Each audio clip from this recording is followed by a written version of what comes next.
Another first for South Africa, subsequently the rest of the African continent. South Africa is hosting the G20 summit and it is successful. Well, very successful as a matter of fact.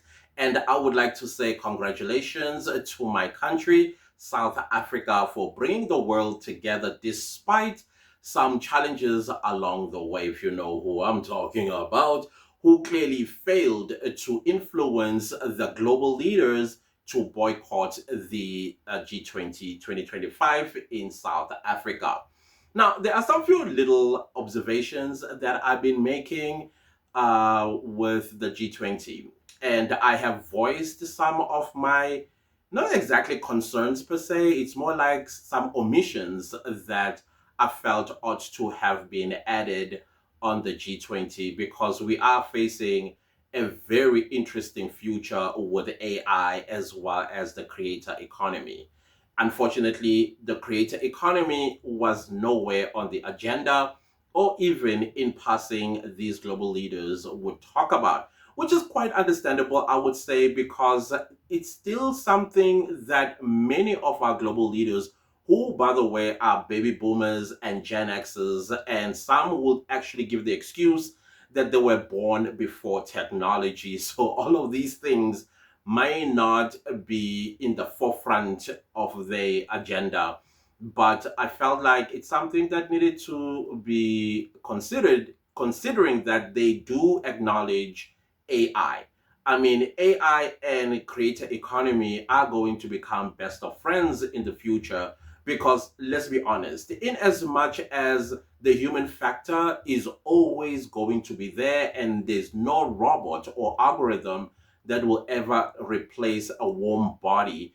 And it's also imperative that these sort of events such as the G20 tend to prioritize the human factor when it comes to AI. That listen, let's tell our citizens, let's tell our people that rather improve yourself, gain a skill in AI so that you do not get left behind. Because the truth is, there are those that are aligning themselves with this future. And then there are those that feel like, nah, it's unnecessary. And those are the ones, unfortunately, are going to get replaced by people who have a skill in AI. And that also includes in the creator space or the creator economy.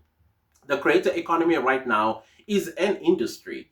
It is producing brand new money, brand new money. And right now, the biggest booming factor of the creator economy is online education. Online education currently is sitting around what, $300 billion, and that is to double in the next 5 to 10 years. And of course, that is going to be a producer of the new or brand new money, multimillionaire, multi-billionaires, and things of that nature.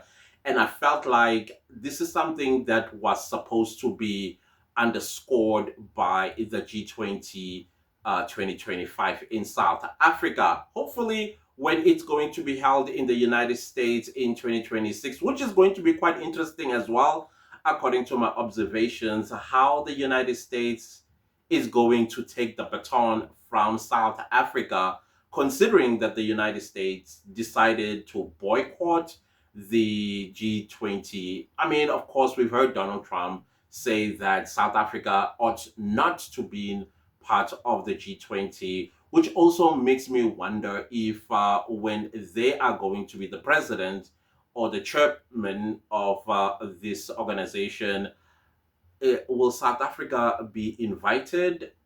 Well, as far as I know, South Africans, we like, okay, it's cool, whatever, do you, boo type of situation.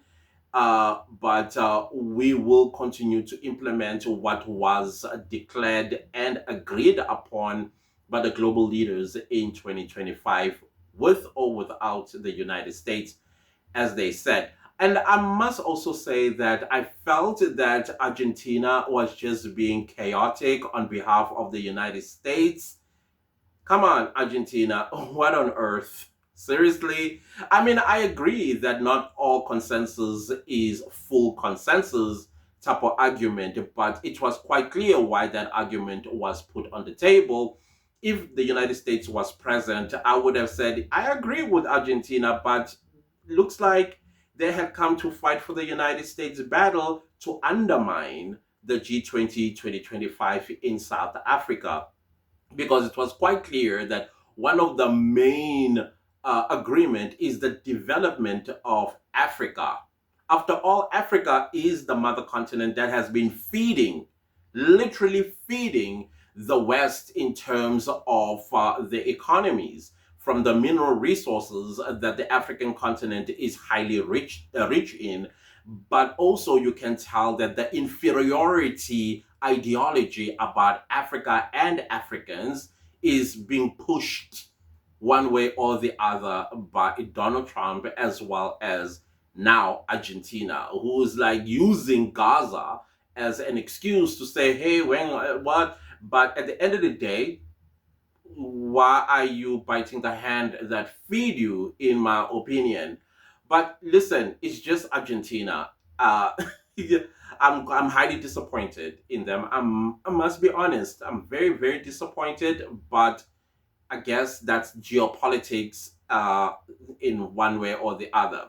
It was also very disheartening to see the absence of the leader of Nigeria, but understandably so. Nigeria is going through a lot right now. There are terrorists that are busy unaliving people. They are entering into churches and randomly pew-pewing people and unaliving them. They've kidnapped 25 girls in some state. I think it's Kwara State in Nigeria. So it would not have been a good look for the president of Nigeria to be attending the G20 summit while his people need him. But also, I have a very bit of a suspicion as well. Very tiny little, but all I'm going to say in my suspicion, Africa must not be surprised to hear that Nigeria is another African country where Donald Trump is going to be dumping some American prisoners. I guess he calls them deportees to Nigeria for a price. I don't know. We'll see. But I foresee that future, unfortunately. Yes, Nigeria was represented by some senior officials in government of Nigeria. But yeah, and I'm sure some of y'all have heard me probably in this channel where I said that South Africa goes through a lot of propaganda, a lot of propaganda. I mean, the recent propaganda everybody saw play itself out in May of 2025 in the White House between Donald Trump and my president, Cyril Ramaphosa, where Donald Trump was showing pages and pages of fake news. And it's quite interesting also how now there's a group of Afrikaners that have come out to say, hey, not in our name. Not in our name, because Donald Trump is actually pushing this agenda that South Africa is systematically or is drastically unaliving a certain group of people being Afrikaners in South Africa. And this has been disproved over and over and over and over again because it's not true, period. And yeah, I know I'm going to get some South Africans whose feathers are going to be ruffled by what I'm saying. They know the truth. They know the truth that we are all sitting ducks in South Africa when it comes to crime. All of us are sitting ducks. So there's no special group of people or a special ethnic group or racial group or whatever group. We are all sitting ducks because these people, they have no hearts on all of us equally. So it's quite clear to me that Donald Trump feels a little disheartened and revengeful because of what South Africa did at the ICJ on a particular country who happens to be an ally to the United States, which I call the 51st state of the United States. Anyways, let's move on. So yeah, I just want to say congratulations to my country once again. We backed this one. We did a great job. And I am sure this is one G20 that is going to be talked about for years to come. Hopefully, all these declarations and resolutions that are going to come out of the G20 2025 in South Africa are going to be implemented. Because, listen, truth be told, with our points that we've put on the table, solidarity, equality, and sustainability, all of that needs honesty, especially from the people or the countries that purport to say we need to work together. The idea that Africa is a dark continent, the idea that Africans are inferior, and yet we have all the opportunities, all the opportunities. And it just so happened that China may be the only country, including Russia, in the world that sees the opportunities on the African continent. Because now you can suddenly see the attitude as well as the discovery of some of the members in the G20 that Africa actually has opportunities. So if you are seeing opportunities, then you need to treat the African people with absolute respect. That also goes back to rectifying the injustices of the past. There are wars on the African continent, sorry, because of some of the countries that are part of the G20 that came and pillaged our mineral resources and divided our nations and made nations butt head within nations.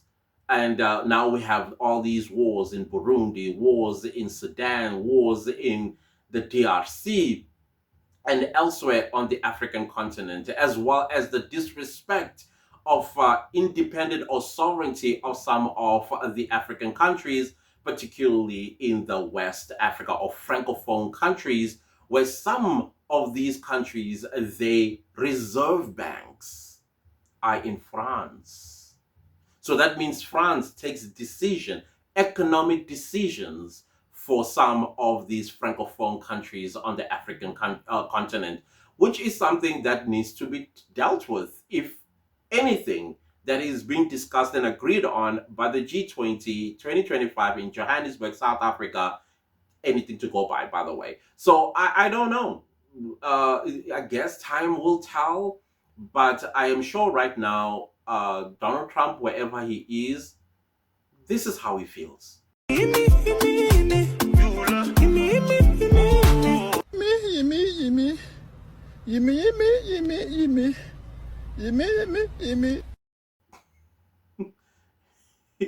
He thought the United States still had influence. The United States must still be a big economy or one of the biggest economies. But when it comes to influence, the United States has lost it. So who takes over? In my other channel, I said Canada. I think Canada has placed itself beautifully in the the G20 2025 in Johannesburg. And good for Canada, by the way. Good for you guys. Well, they say if you are going to be petty and boycotting has never helped with anything.